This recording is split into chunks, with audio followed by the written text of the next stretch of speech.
তোমার একটু কথা বলা যাবে?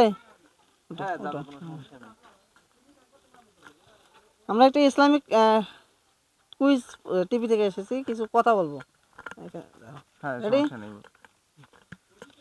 আসসালামু আলাইকুম। ওয়ালাইকুম আসসালাম রহমতুল্লাহি বারাকাতুহু। আমরা একটা ইসলামিক টিভি চ্যানেল থেকে এসেছি ইসলামের কিছু বেসিক নলেজ নিয়ে, ইসলামের ইতিহাস থেকে, যার মাধ্যমে আমরা ইসলামকে জানবো, ইসলামের ইতিহাসকে জানবো এবং ইসলামকে প্রচার করব। এই জন্য আমরা কিছু প্রশ্ন নিয়ে এসেছি, যার জন্য আমরা পুরস্কৃত করি যদি সঠিক উত্তর দিতে পারেন তাহলে। আর এই জন্য আপনাকে একটা প্রশ্ন উঠাতে হবে।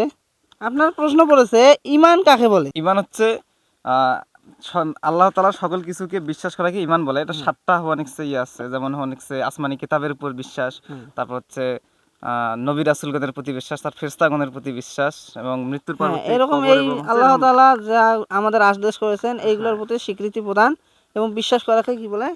ঈমান বলে। হ্যাঁ, শুকরিয়া। বাবা নামাজ পড়ো তো। সরি, আমি নামাজ পড়ি না তো। নামাজ পড়তে হবে, হ্যাঁ, কারণ কি নামাজ আমাদের জন্য ফরজ না? তুমি আমার ভাতিজা হও না?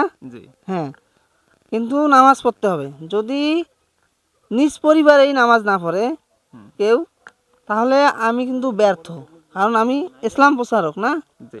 হ্যাঁ, একজন ইসলাম প্রচারকের পরিবারেই যদি নামাজি না থাকে তাহলে মানুষ কি বলবে? যে নিজ পরিবারেই তো নামাজি নাই আর নিজেই ইসলাম প্রচারক, এরকম করে বলবে।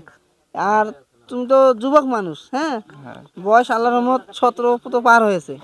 জি। হ্যাঁ, আর আল্লাহ রাসূল বলেছেন যদি একটি শিশু জন্মগ্রহণ করে তার 7 বছর পর্যন্ত তার কোনো গুনাহ লেখা হয় না। জি। এবং 7 বছর পর থেকে তার গুনাহ লেখা শুরু হয়ে যায়। আর 7 বছর থেকেই তাকে আদেশ করতে হবে নামাজের জন্য। এবং যদি সে নামাজ না পড়ে 10 বছর যে তাকে ব্যাট দিয়ে মারতে হবে, মেরে হলেও নামাজ পড়তে হবে। তারপরেও যদি নামাজ না পড়ে ঘর থেকে বের করে দিতে হবে। তোমার বয়স অলরেডি কত হয়েছে? 18। 18 হয়ে গেছে। জীবন থেকে আমাদের 18 বছর শেষ হয়ে গেছে। হ্যাঁ, এজন্য আমাদের নামাজ পড়তে হবে। আর নামাজ পড়লে তুমি অন্যায় কাজ, খারাপ কাজগুলো থেকে বাঁচতে পারবে। জি। আমার ভাতিজা হিসেবে অনুরোধ করব 5 ওয়াক্ত নামাজ পড়ার জন্য। হ্যাঁ, অবশ্যই আমি চেষ্টা করব।